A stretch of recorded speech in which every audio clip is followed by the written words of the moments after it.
Back on TYTSports top 10 fullbacks. We're going to talk about this today. Joined by Jason Rubin. Thanks for joining us. So a trusty, would I say, how would I say trusty when they're not trusty at all? The guys over at ESPN. Trusty in the way that we get to use what they've given us on our show and debate with them in a trustworthy manner that is completely one-sided. It's just like, what are you doing? That's what I want to know. So we're going to look at the fullbacks. I have a list in front of me. That's what I think of that list. It's insane. So let's, I can have this. All right, can we look at the list? We're going to count down from 10. Pablo Zabaleta, who I think has actually had a good season at Manchester City, so he deserves his place in the top 10. I think that he is a little disregarded in this aspect, the fact that he's number 10. I think he should be a little bit lower down. So Ryan Bertrand, right, don't get me wrong, he is a good defender. And I think that he has been had a good season at Southampton, considering they lost their star fullback and Luke Shaw at the start of the season. Danilo Porto, I absolutely agree that he should be on this list. I think he was a great defender this season. I think Juan Fran, the season before this, I think he was a good fullback. Bernat, no. Like, he's too young. He's a good defender.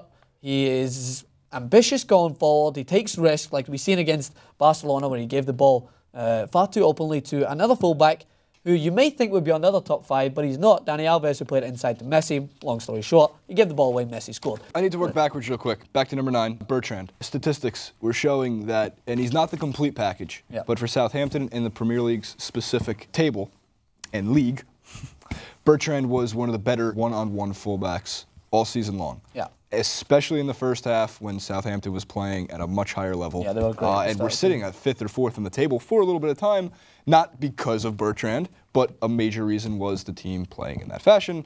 Bertrand, credit where credit's due, 1v1 situations was phenomenal. I mean, a lot of fullbacks like to attack these days. I think Dani Alves is part of this reconstruction process where he got forward more than he actually defended. And sometimes it is a problem when you leave yourself susceptible to those massive gaps at the back. But I think first and foremost, good fullbacks should be good one-on-one defenders. And that's when we go to this top 5. We're looking through 1 through 5. There's many in there who I think are great at being one-on-one defenders. So number 1, Branislav Ivanovic. I do not believe he should be number 1, considered to be the best fullback in the world. I don't think he's there. Trying to ruffle the feathers? I'm not ruffling the feathers. I'm just stating some clear known facts. That when a one-on-one, Branislav Ivanovic can be beaten. He's beaten through. He's not as quick as what you would expect for a fullback. He's a good fullback, don't get me wrong, but he reminds me of a centre-back playing fullback. Like, he fits in there because they've already got their star centre-backs back there with Cahill and Terry and with Zuma coming in. But I think he does a great job in the Premier League. I think that he was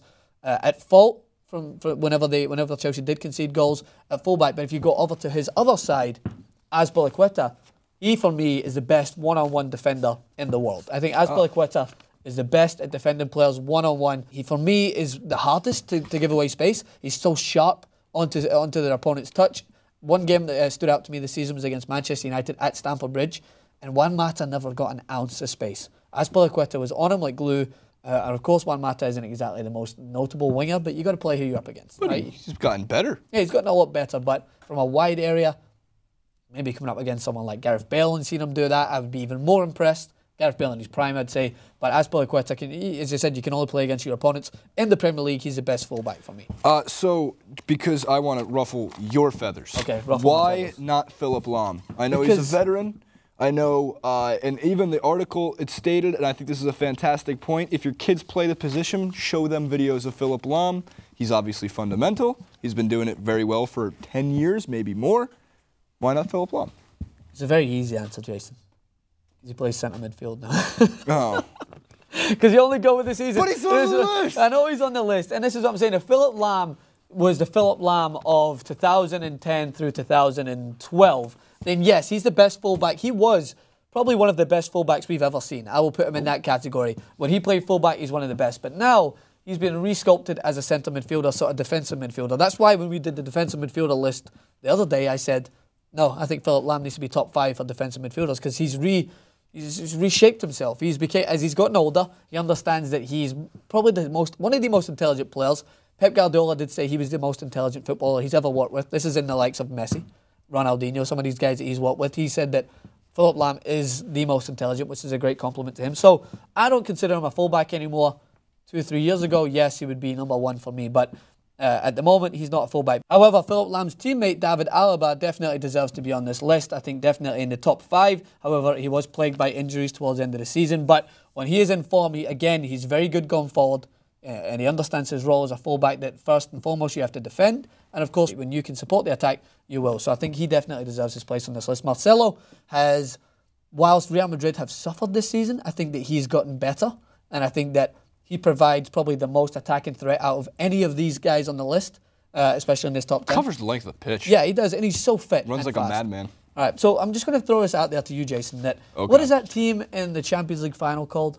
Juventus or Barcelona? No, but yeah, Barcelona. And who do they have again? Oh, they've got 2 of the best fullbacks still in the world. So I don't see a list here at ESPN FC. I don't see Dani Alves, just because Barcelona are looking to sell him this year because they maybe don't want to. They want to bring someone else into that position. He's still one of the best at what he does. He's still hard to beat defensively. Still undoubtedly deserves a spot in the top 10 fullbacks in the world. And Jordi Alba on the other side is another great fullback. Hard to beat. Very good going forward. Why are they not on this list?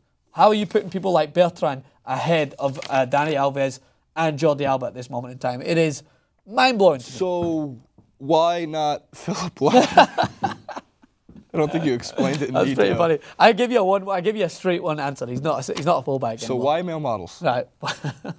Why not? Zoolanders. Why not male models? I get the Zoolander comment, right. But in retrospect. So what's your list? Who's number 1? All right. So number 1 for me is Azpilicueta in terms of one-on-one defending. I think that he deserves. I think at number 2. 1 through 5. I would say number 2 is still for me.